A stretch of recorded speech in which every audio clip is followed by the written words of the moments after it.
Subscribe my channel and click the bell icon for more updates.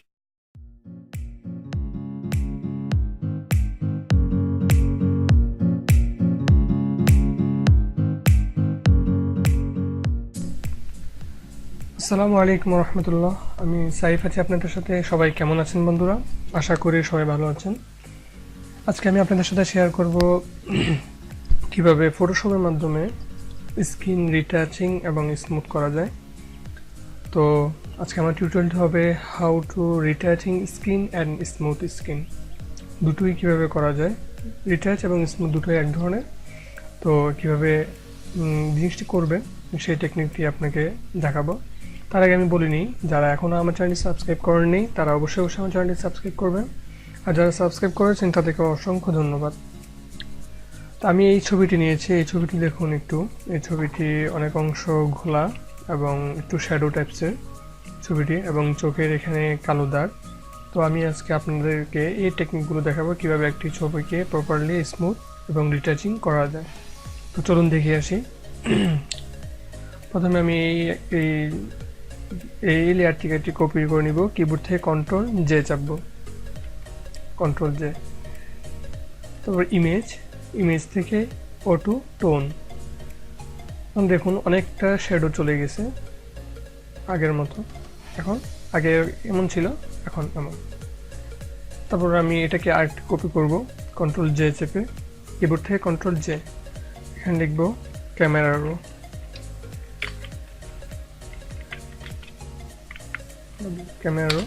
এখানে আমি camera rho ফিল্টারটি use করব। Filter থেকে camera rho.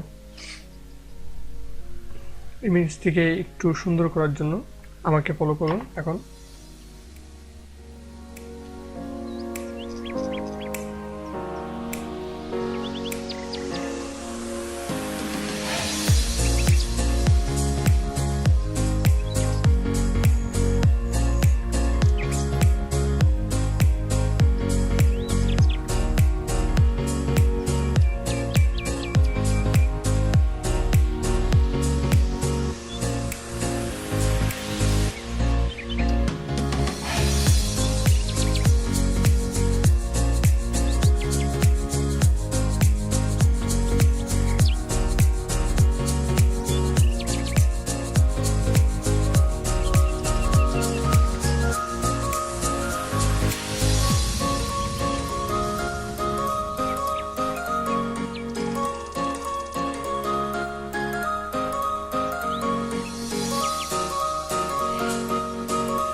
আমি camera rho থেকে দেখুন আগে এমন ছিল, আর এখন ক্যামেরা রো ফিল্টারটি ইউজ করার পরে আমার ছবিটি এমন দেখাচ্ছে।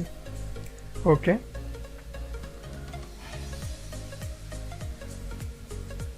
এখন আমি এটাকে আরেকটি কপি করব, কন্ট্রোল জে চেপে কিবোর্ড থেকে কন্ট্রোল জে, এবং এটাকে একটু স্মুথ করব। স্মুথ করার জন্য এখানে লিখব, স্মুথ করার জন্য আমি এখান থেকে ফিল্টার থেকে ইমেজনমিক থেকে এখানে ক্লিক করব।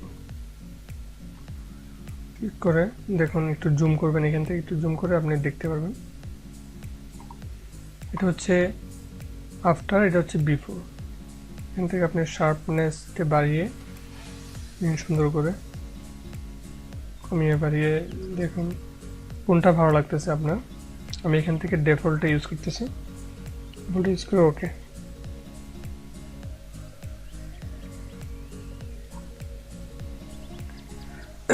একটু সময় লাগবে।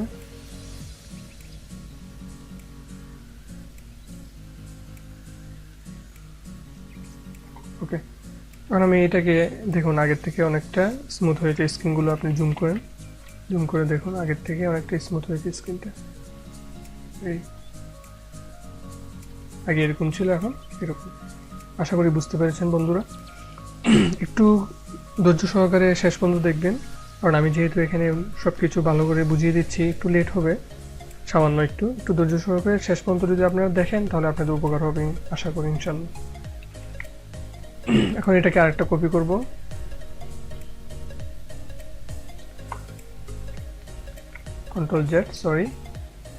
কন্ট্রোল জে বা এখান থেকে একটি কপি করব, এখানে দিব ডার্ক সার্কেল।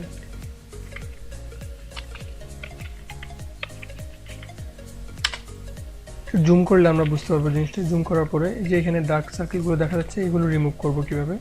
এই ডার্ক সার্কেল রিমুভ করার জন্য আমি এখান থেকে ক্লোন স্টেপ টুলটা ইউজ করব। ক্লোন স্টেপ টুলটা ইউজ করে আমি এখান থেকে কারেন্ট লেয়ার সিলেক্ট করব এবং এখানে লাইটিং সিলেক্ট করব। সিলেক্ট করার পরে আমি এখান থেকে স্যাম্পল হিসাবে যে কোনো এক জায়গায় সিলেক্ট করে এখান থেকে আস্তে আস্তে ব্রাশ করে দেব। ওকে, আবার এখান থেকে যে কোনো এই জায়গাটাকে স্যাম্পল হিসাবে নেব বা যে কোনো এক জায়গায় স্যাম্পল হিসাবে নেব। আপনি ইচ্ছা করলে এই ইমেজটিকে ডাউনলোড করতে পারেন, ডাউনলোড লিঙ্ক ভিডিও ডেসক্রিপশনে পেয়ে যাবেন। ডাউনলোড লিঙ্ক আপনারা প্র্যাকটিস করতে পারেন। আমি সবসময় বলি গ্রাফিক্সটা হচ্ছে প্র্যাকটিসের ব্যাপার। আপনি যত বেশি প্র্যাকটিস করবেন আপনি তত ভালো পারবেন এবং তত বেশি ভালো পারবেন। সো যারা প্র্যাকটিস করতে চান এই ছবিটি ইমেজটিকে ডাউনলোড করে আপনারা প্র্যাকটিস করতে পারেন। এখন দেখেন আগে কেমন ছিল ডার্ক সার্কেল, পরে এবং আগের থেকে অনেকটা ইমপ্রুভ হয়েছে, কিন্তু এখন বেশি সাদা মনে হচ্ছে। তার জন্য আমি এখান থেকে অপাসিটিটা একটু কমিয়ে দেব। এখন একটু কম বোঝা যাচ্ছে, অপাসিটি একটু কমিয়ে দিলে ভালো হবে। আমি 60 অপাসিটি রাখলাম। এখন মোটামুটি নর্মাল বা দেখতে ন্যাচারাল মনে হচ্ছে। ওকে, কন্ট্রোল 0 বা 50% করে দিলাম, 50% করে দিলাম, এটাকে 50% করে দিলাম। ওকে, এখন আমি এই সবগুলো লেয়ারকে আমি শিফট চেপে ধরে এখানে একটি ক্লিক করব, ক্লিক করে কন্ট্রোল জি চেপে একটি গ্রুপ করব।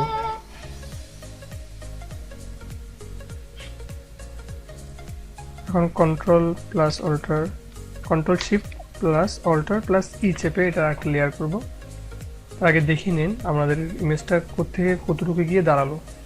ইমেজটা দেখুন আগে এরকম ছিল, এখন এমন অনেকটাই শার্প হয়ে গেছে। তা আমরা অ্যাডভান্স স্ক্রিন রিটাচ বা অ্যাডভান্স যদি আরও বেশি রিটাচিং করতে চাই বা স্ক্রিনটি আরও বেশি স্মুথ করতে চাই তাহলে একটি টেকনিক আছে, সেই টেকনিকটি এখন বলবো কীভাবে করবেন। প্রথমে দুটি লেয়ার, এইভাবে একটি লেয়ার, তারপরে আরেকটি লেয়ার নিয়ে নেবেন, এখান থেকে কন্ট্রোল জে চেপে। এখন এই লেয়ারের নাম দিব শার্প এবং নিচের লেয়ারের নাম দিব ব্লার। ওকে, নিচের লেয়ারটি ব্লার করে নিব, ফিল্টার থেকে ব্লার থেকে গাউসিয়ান ব্লার। এখন কথা হচ্ছে কতটুকু ব্লার করব। ব্লারটা যতটুকু অংশ আপনার স্কিনের যে ফোটা ফোটা দাগগুলা যতটুকুতে বোঝা যাবে ততটুকু ব্লার করবেন, এত বেশিও না আবার এত বেশি কমও না। ওকে, এটা মনে হচ্ছে আমার জন্য 11 মনে হচ্ছে ভালো, 11 বা একটু কম 10 দিয়ে দিই আমি। ওকে,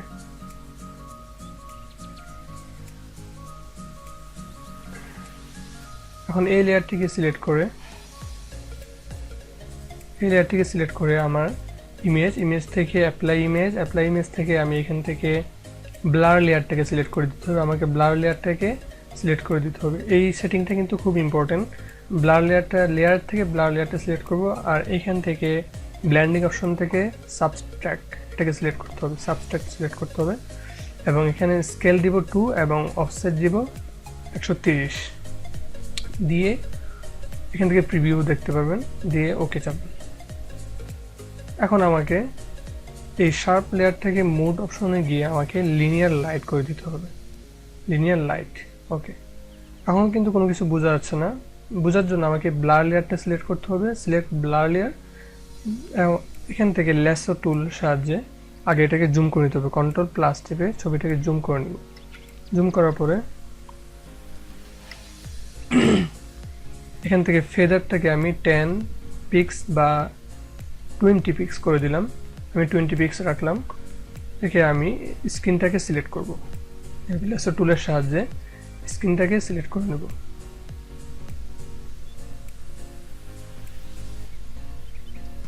সিলেক্ট করে ফিল্টার থেকে ব্লার থেকে গাউসিয়ান ব্লার। এখন যত বেশি ব্লার করবেন তত স্ক্রিনটা কি হবে, স্মুথ হবে। দেখতে পাচ্ছেন, আশা করি বন্ধুরা দেখতে পাচ্ছেন আপনারা, স্ক্রিনটা কি হচ্ছে, স্মুথ হচ্ছে। এখন আপনার চোখের দৃষ্টিতে কতটুকু অংশ ব্লার করলে আপনার স্ক্রিনটা ভালো দেখাচ্ছে সেটা আপনার চোখের দৃষ্টির উপরে নির্ভর করবে। আমার মনে হচ্ছে এই 23টা আপাতত আমার ভালো মনে হচ্ছে, তাহলে আমি 23 চেপে ওকে চাপলাম। এখন কন্ট্রোল ডি চাপতে হবে, বা সিলেক্ট থেকে ডি সিলেক্ট। ওকে, এখন বাকি যে অংশগুলো ফেসে সেগুলোকে আস্তে আস্তে আমরা সিলেক্ট করব। এখান থেকে এইভাবে করে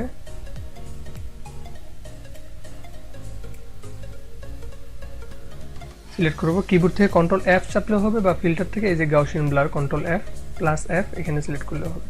ওকে, এখন কন্ট্রোল ডি। এখন নাকটাকে সিলেক্ট করব এইভাবে।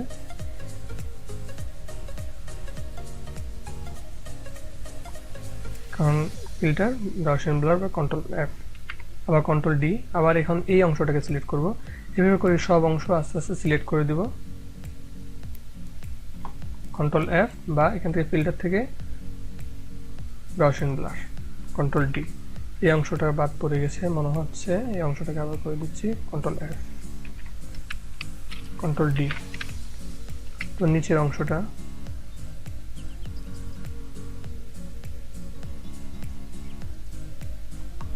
Control D. এখন কিবোর্ড থেকে কন্ট্রোল 0 চাপেন। এখন দেখেন স্ক্রিনটা অনেক বেশি স্মুথ এবং শার্প, অনেক ভালো দেখাচ্ছে। এখন দেখেন আগে কেমন ছিল। এখন এই দুটাকে একটা গ্রুপ করে নিব। কন্ট্রোল চেপে দুটাকে সিলেক্ট করে কন্ট্রোল জি। এখন দেখেন আগে কেমন ছিল, কন্ট্রোল 0 চেপে স্ক্রিনটাকে বড় করেন এবং এখান থেকে দেখুন আমার ইমেজটা অনেক বেশি শার্প এবং সুন্দর দেখাচ্ছে, অনেক বেশি স্মুথ দেখাচ্ছে। এখন যে কাজটি করতে হবে, এখন আমাকে আমার এই চোখগুলো একটু অন্ধকারাচ্ছন্ন এবং লিপটা একটু অন্ধকারাচ্ছন্ন মনে হচ্ছে। এখন আমি এখান থেকে আরেকটি লেয়ার করব। এখান থেকে নিউ লেয়ার নিয়ে ইমেজ, অ্যাপ্লাই ইমেজ, এখান থেকে মার্ক সিলেক্ট করব, এখান থেকে নর্মাল সিলেক্ট করব। ওকে, তারপর এখান থেকে আমি লিপসটাকে একটু কালার করার জন্য আমি এখান থেকে স্পঞ্জ টুলটা ইউজ করব। স্পঞ্জ টুলটা ইউজ করে এখান থেকে স্যাচুরেট সিলেক্ট করতে হবে। সিলেক্ট করে ফলো 10% বা 20%, 20% দিলাম। দিয়ে আপনি এখান থেকে এটাকে একটু লিপটাকে একটু ব্রাইট করে দেন। দেখুন আগে কেমন ছিল, একটু ব্রাইট দেখাচ্ছে। তারপর চোখটাকে একটু আলোকিত বা লাইট করার জন্য ডাস্ট টুলটা ইউজ করবেন। ডাস্ট টুলটা ইউজ করে এখানে একটু ব্রাইট করে দেবেন। ওকে, তারপরে আইব্রোটাকে একটু শার্প করে দেবেন। শার্পেন টুলটা ইউজ করে আইব্রোটাকে একটু শার্প করে দেবেন।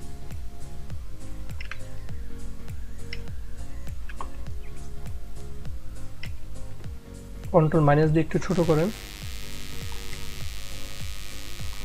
দাড়িগুলোকে আমি একটু শার্প করে দিচ্ছি। ওকে, এখন কন্ট্রোল 0 চাপেন। এখন আমি সবগুলো লেয়ারকে, আমার যতগুলো গ্রুপ হয়েছে সবগুলো লেয়ারকে একটা করে কন্ট্রোল জি চাপলাম। ব্রাশ টুল নিয়ে নিউ একটা লেয়ার নিলাম। তারপর আমার সিগনেচারটা আমি এখানে অ্যাড করে দিলাম। এখন দেখি বন্ধুরা আমার এই ইমেজটি কেমন দেখাচ্ছে, এটাকে এটার ভিতর ঢুকিয়ে দিই। ওকে, দেখুন আগে আমার ইমেজটি এমন ছিল আর এখন এডিট করার পরে ছবিটি এমন দেখাচ্ছে। তার মানে বন্ধুরা দেখতে পারতেছেন আমার ইমেজটা অনেক বেশি শার্প এবং অনেক বেশি পরিবর্তন হয়েছে। তার উপর যদি আপনার মনে হয় যে ইমেজটাকে আরেকটু বেশি হোয়াইট দেখাচ্ছে, তাহলে আপনি এখান থেকে নতুন আরেকটি লেয়ার নিয়ে এখান থেকে ইমেজ অ্যাডজাস্টমেন্ট থেকে সিলেক্টিভ কালার বা কালার ব্যালেন্সে গিয়ে একটু ব্রাইট বা নিজে অ্যাডজাস্ট করে নিতে পারেন এভাবে। ঠিক আছে বন্ধুরা, তো আশা করি আপনাদের সবাই ভালো লেগেছে। সামনে নিউ কোনো টিউটোরিয়াল নিয়ে আবার আপনাদের সাথে দেখা হয়ে যাবে। সেই পর্যন্ত সবাই ভালো থাকবেন, আর অবশ্যই আমার চ্যানেল সাবস্ক্রাইব করবেন। সাবস্ক্রাইব করতে ভুলবেন না এবং বন্ধুদের সাথে শেয়ার করতে ভুলবেন না। সামনে নতুন কোনো টিউটোরিয়াল নিয়ে আবার হাজির হয়ে যাবো। সেই পর্যন্ত সবাই ভালো থাকুন। আসসালামু আলাইকুম ওয়া রাহমাতুল্লাহি ওয়া বারাকাতুহু।